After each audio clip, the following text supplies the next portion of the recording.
आज हम देखते हैं क्लास 7 का चैप्टर 3 डाटा हैंडलिंग, है ना। इसका इंट्रोडक्शन पार्ट है। सबसे पहले हम बात करेंगे डाटा हैंडलिंग में डाटा क्या है ना। तो डाटा क्या है, किसी भी चीज़ की कोई इंफॉर्मेशन जो हमें देता है उसको हम बोलते हैं डाटा, ठीक है।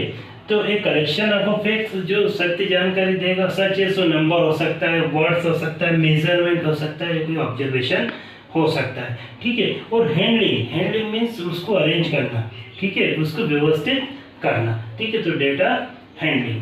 अभी हम इसमें बात करते हैं रेंज की, है ना। तो रेंज क्या होती है? The difference between the highest and the lowest values of the observation. जो गिवन ऑब्जर्वेशन है उसकी हाईएस्ट वैल्यू है ना, उसमें से आप लोएस्ट वैल्यू को माइनस कर देंगे तो क्या मिल जाएगी? रेंज। जैसे एक ऑब्जर्वेशन में लिखता हूँ 2, 6, 8, 4, 9, ठीक है। इस ऑब्जर्वेशन में हमें रेंज निकालना है ना। तो रेंज निकालने के लिए हमें पहले क्या देखना है? इसकी हाईएस्ट वैल्यू। हाईएस्ट वैल्यू क्या है इसकी? हाईएस्ट वैल्यू हुई 9, ठीक है। Highest value 9।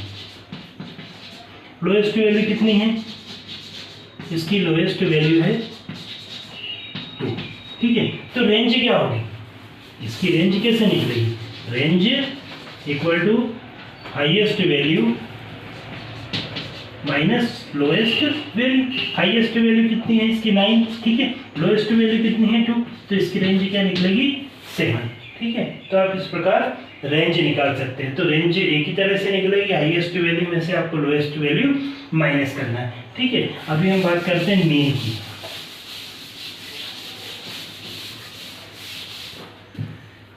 मीन, इसमें जो महत्वपूर्ण बातें हैं, मीन, मॉड एंड मीडियन, ठीक है। ये सब आपको डेटा में से ही निकालना है। अब मीन, आपने क्लास 5 या पहले की क्लासों में पढ़ा एवरेज, है ना। तो एवरेज का एक विस्तृत रूप है मीन, ठीक है। एवरेज जैसे ही आप इसको निकालेंगे ना, तो इसमें क्या मीन निकालने का एक फॉर्मूला है।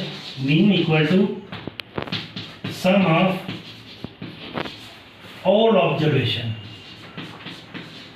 ऑल ऑब्जर्वेशन, ठीक है, अपॉन अब टोटल नंबर ऑफ ऑब्जर्वेशन। कितने नंबर के ऑब्जर्वेशन? टोटल, ठीक है। Sum of observation.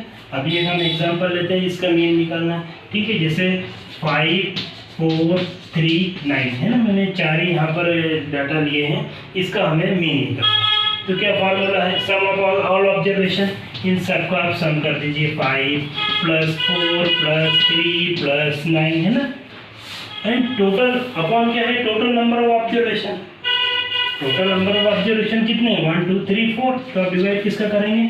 4 का, ठीक है। इसका आप सम कर दीजिए। 9 + 3 कितना हुआ? 12, 16, 21/4, ठीक है। इसका डिवाइड कर लीजिए, आंसर मिलेगा, ठीक है। तो इससे आप क्या निकाल सकते हैं? मीन, ठीक है। तो मीन निकालने में आपको sum of all observation upon total number of observation, इससे आप मीन निकालेंगे, ठीक है।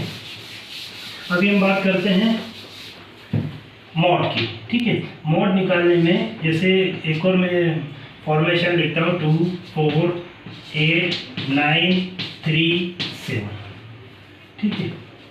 अब इसका मॉड निकालने के लिए, अब इसमें मॉड निकालने के लिए आपको देखना पड़ेगा, यदि ये सिंपल ऐसे ही कैटेगरी में दिया तो इसमें सबसे बड़ी टर्म कौन सी है?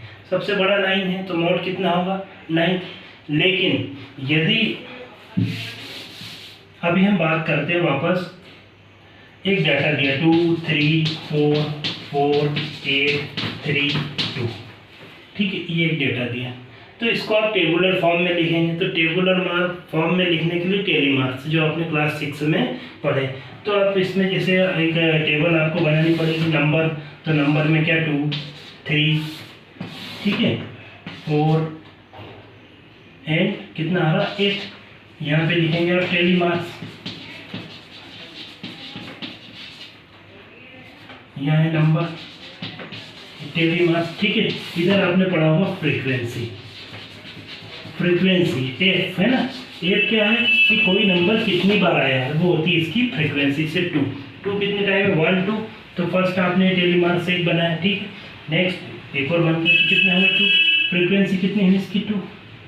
इसी तरह 3 कितने बार है, 1 2, 1 and 2, यहाँ कितना होगा 2, 4 कितने टाइम है, 2 टाइम, कितना होगा 2, ठीक है। 8 कितने टाइम है, यहाँ पर और बढ़ा दीजिए, 8 9 8, ठीक है, एक नंबर और बढ़ा देते हैं 9। अब 8 कितनी बार आए, यहाँ पे 1, फिर कितनी बार आया 2, फिर कितनी बार आया 1, ठीक है। 9 कितनी बार आया 1, ये कितना हुआ 3, 9 कितनी बार आया 1, ठीक है। टोटल नंबर कितने हैं, इतनी फ्रीक्वेंसी है, 6 + 3 9 and 1 10। तो यहाँ देखिए 1 2 3 4 5 6 7 8 9 10, ठीक है। तो इसमें यदि आपसे मॉड पूछा जाए तो फ्रीक्वेंसी कोई नंबर कितनी बार आया है, तो सबसे ज़्यादा नंबर कौन सा आया, ठीक है, फ्रीक्वेंसी 3, कौन सा नंबर 8। तो यहाँ पर मॉड क्या होगा, 8 होगा, ना कि 9 होगा, क्योंकि जो ज़्यादा बार आया, ठीक है, बार बार इसकी आवृत्ति होगी, इसकी फ्रीक्वेंसी ज़्यादा होगी, वो होगा उसका मॉड, ठीक है। इसी तरह हम बात करें मीडियन की, क्योंकि आपके जो क्वेश्चन आने वाले हैं आगे इसी यूनिट में 3rd में, मीन मॉड मीडियन के इसी प्रकार के क्वेश्चन आना है ना। मीडियन मीन्स क्या होगा, मिड वैल्यू, ठीक है। जैसे कोई नंबर हमने लिखा 4 3 2 9 7, इसका मीडियन निकालना है, ठीक है। तो मीडियन निकालना मीन्स मिड वैल्यू, तो मिड वैल्यू आप 1 2 3 1 2 3 4 5, 2 इधर छोड़ 2 इधर, ये लेकिन ये ऐसा नहीं होगा, इसमें आपको क्या करना पड़ेगा, इसको एक ऑर्डर में करना पड़ेगा, असेंडिंग और डिसेंडिंग। तो या तो आप इसको असेंडिंग ऑर्डर में कर लीजिए, ये डिसेंडिंग ऑर्डर में इसको अरेंज कर लीजिए असेंडिंग में कर लेते हैं। असेंडिंग में क्या होगा, पहले सबसे छोटा 2 3 4 7 9, ठीक है। अब इसमें आप देख लीजिए 1 2 3 4 5 टर्म है ना, तो इसमें बीच वाला कौन सा पद है 4, तो इसका जो मीडियन हो गया वो कितना हुआ 4, मीडियन मीन्स मिड वैल्यू, ठीक है। तो आपके जो क्वेश्चन आएंगे इसमें मीन मॉड एंड मीडियन।